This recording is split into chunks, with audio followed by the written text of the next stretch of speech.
L'Ajuntament de Torroella de Montgrí instal·larà 5 panells amb eines per arreglar les bicicletes i també amb endolls per carregar bicicletes elèctriques en diferents punts tant de Torroella de Montgrí com de l'Estartit.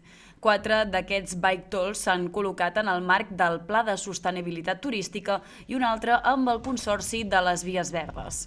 Els panells disposen de diverses eines imprescindibles per fer el manteniment d'una bicicleta o per arreglar petits problemes que puguin sorgir. Es tracta d'estacions d'autoreparació i de manteniment. Aquestes se subjecten mitjançant uns ganxos amb gomes que permeten una còmoda i correcta manipulació d'aquest vehicle. L'estació inclou bomba de peu d'aire per inflar les rodes, claus Allen hexagonals de 3, 4 i 5 mil·límetres, també clau anglesa, alicates, tornavís de pla i d'estrella i 2 palanques per treure la coberta de la roda.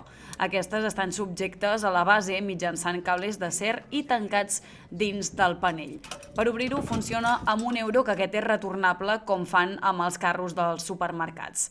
En total s'instal·laran 3 bike tolls a Torroella de Montgrí i 2 més a l'Estartit. A Torroella se'n col·locarà un a l'entrada del municipi just després del pont del riu Ter per la zona del CAP, també a l'estació d'autobusos i a la zona esportiva, mentre que a l'Estartit s'ubiquen a l'apartament dissuasori de l'entrada del poble i a la plaça Beatles, al costat de l'oficina de turisme. De fet, aquest darrer ja està en funcionament i és el que heu vist en pantalla.